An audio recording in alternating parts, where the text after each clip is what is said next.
Là, en ce moment, vous avez le système qui commence à procéder au remplissage dans le système de stockage. Ok. Donc les deux récipients se remplissent.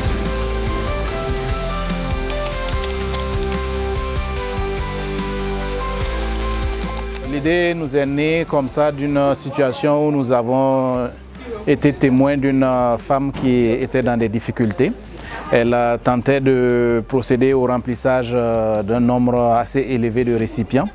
Elle les avait disposés les uns après les autres et prenait près de 2 à 3 heures de temps pour pouvoir procéder à leur remplissage et à déplacer chacun de ces récipients qui étaient des bidons pour les conduire depuis la cour jusque dans la cuisine où elle est gardée en stock.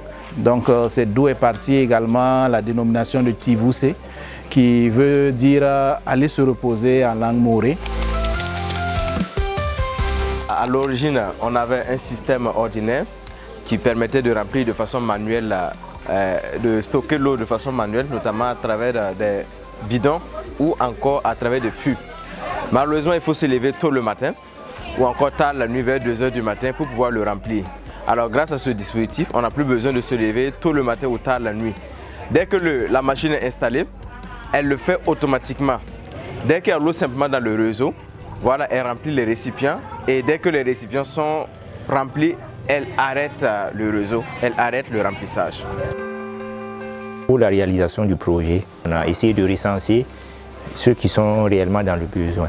Voilà. Et après le recensement, voilà, on a eu à faire un tri pour enlever les bénéficiaires. Arrivé dans le ménage, et la première chose à faire d'abord, c'est de demander au ménage voici ils ont été au courant de notre passage. Après ça, on leur demande voir s'ils ont le récipient, parce que c'est le récipient qui les permet d'avoir le dispositif à leur niveau.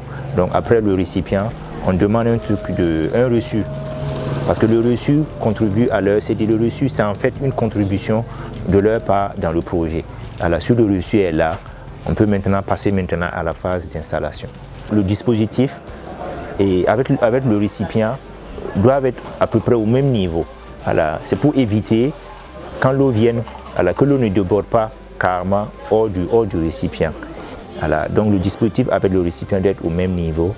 Et puis il y a des ramifications qui permettent à l'eau de cheminer du robinet principal pour envoyer ça directement dans le fût principal. Il y a eu des actions antérieures au projet qui est là aujourd'hui et donc nous avons procédé à la réalisation des premiers prototypes. Et suite à ces premiers prototypes que nous avons présentés à des partenaires financiers, ces derniers ont été intéressés à financer une phase d'expérimentation dans la ville de Waiguia qui nous a permis de faire connaître cette solution à 40 ménages. Et le retour d'utilisation de ces 40 ménages nous a conduit à améliorer la solution, tout avec les interactions avec l'ONEA, les interactions avec également les membres de l'association burkinabé des inventeurs et innovateurs. Donc ceci nous a conduit à un produit un peu plus amélioré et ce produit nous l'avons tout justement présenté à un appel à financement du Fonds canadien d'initiative locale et notre projet a été sélectionné parmi les différents projets. Les projets avec le FCL sont vraiment des projets partenariats.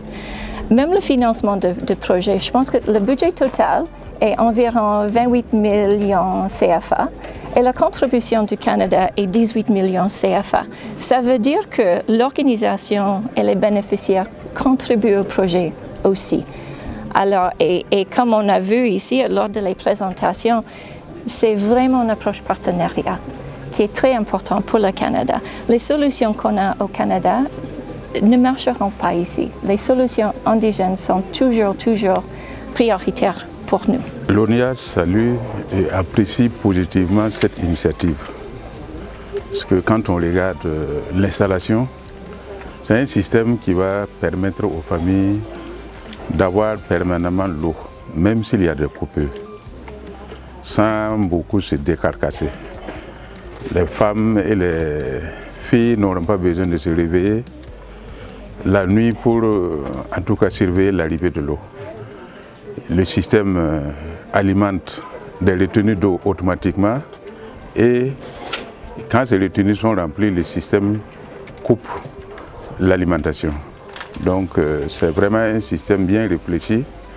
On voit bien qu'ils ont tenu compte d'un système pour ne pas perdre et gaspiller l'eau.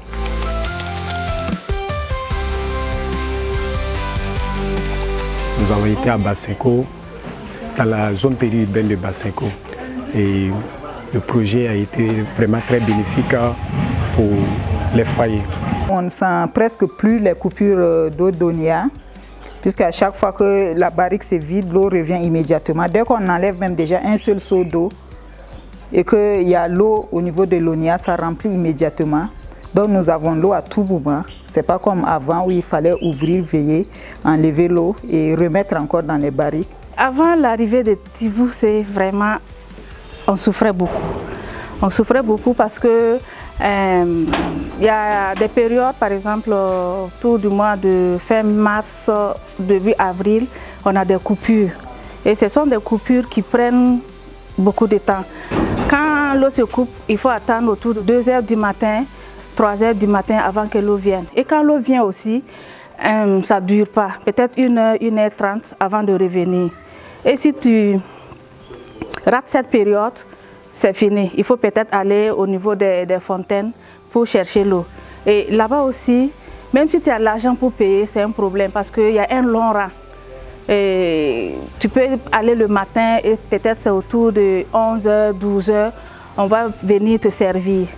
Et même si tu envoies les enfants aussi, ça, tout le temps c'est des problèmes, c'est des disputes et vraiment c'était pas intéressant. Et avec l'arrivée de Tivou, c'est comme son nom l'indique, c'est vraiment, on se repose beaucoup parce qu'on ne se lève plus pour voir si l'eau est là ou pas. Et si l'eau vient, ça se remplit tout seul et quand le fût est plein, le dispositif se coupe tout seul aussi.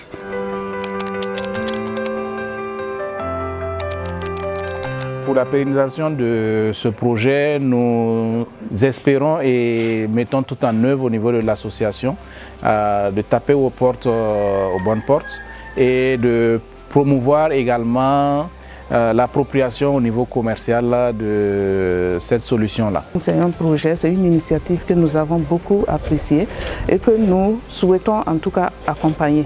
Et comme M. Sanfo l'a dit, nous allons certainement passer à l'échelle. Nous allons voir s'il y a d'autres besoins dans la ville de Ouaga et même au-delà, que nous allons toujours accompagner dans la vulgarisation. Donc nous allons passer à l'échelle. Nous sommes réunis pour témoigner de l'aboutissement d'un projet qui nous tient à cœur, dénommé Amélioration des conditions de vie et de travail des femmes et filles issues de 150 ménages des zones périurbaines de Ouagadougou par la sensibilisation sur l'utilisation responsable et durable de l'eau et la dotation en type de réserve automatique d'eau. Ce projet qui vise à contribuer à la résilience des ménages affectés par les périodes de rationnement d'eau des quartiers de Bonheurville, de Samba et de Bachenko représente une étape cruciale dans nos efforts pour apporter des solutions aux besoins non satisfaits de nos populations.